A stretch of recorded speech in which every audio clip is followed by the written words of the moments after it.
So let's talk about 401k today, guys. So in your 401k, as you all know, I would say 99% of the monies that are invested in the stock market. I like to call that the risk market. And unfortunately, many people out there, they really only think that that's the only option that they have is to keep their money in the stock market. And the reason why people like stocks, and I like stocks as well in some cases, is because you get a potential high rate of return when the markets do well. And the markets have done very well, I'd say, over the last 12 to 13 years or so. But as you know, as we get older and getting closer to our retirement years, our ability to tolerate those ups and downs in the stock market become less and less. So one of the things that many people aren't aware of is once you retire and you have your 401k, you basically go from a accumulation phase of your retirement or your investment years to a preservation phase. And so a lot of times people will just leave their money in their 401k and they might reallocate it to maybe a more conservative, like a bond position or even cash. But even in doing that is not necessarily always the best thing because number one, bonds are not guaranteed. You guys know that just recently in the last couple of years, bonds have gone down quite a bit.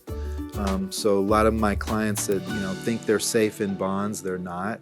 And then sometimes people will reallocate their 401k just into the the guaranteed cash or fixed account that they might have, and that is also very dangerous because, as you guys know, just in the last few years since we've went through the pandemic, inflation is going crazy right now. I mean, inflation is at 5, 6, 7% interest. So if you're only getting a 1 or 2% interest rate on your your fixed guaranteed money, you're really making money. You're not, because if inflation is say 6 and you're only earning 2, then you're actually losing 4%, right? So there's another way, another option that people have, and a lot of people aren't aware of it because it isn't offered through your 401k.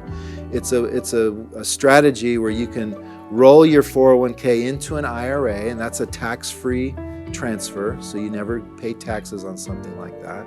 But you're able to, instead of having like mutual funds or ETFs or bonds or stocks or things like that are put into a 401k, you can have a strategy where you link your money to the stock market. Let's say, for example, like the S&P 500, where there's a lot of different stock market indexes that are available, where you can link the money to the growth of the stock market, but you never have any of the risk or the downsides that the stock market can provide. So basically what it is once you transfer the money into that other account, when the markets go up, your account value goes up, but then every year it locks in at its highest point. So if there's ever a negative downturn in the market, you actually are able to lock in your values and never have to participate in that downside. So that is something that is extremely valuable. Probably not all your money should go into something like that, but I think everybody should at least know about it. And it is very suitable for a percentage of your money to be participating with the market without any downturns.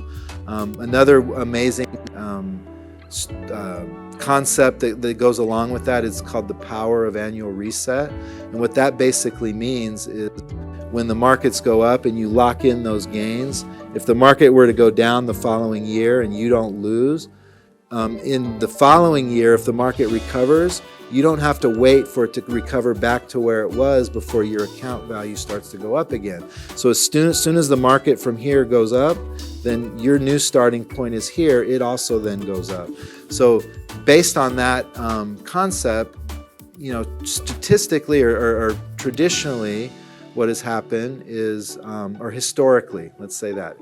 So based on that concept, historically, what has happened is that index strategy has outperformed the actual stock market, because if you never have to wait for the market to recover for you to actually go up again, then that has historically outperformed the actual stock market. So if you can get a potentially higher rate of return than the market is providing without any risk, I think that's something that everybody should be aware of and at least know about.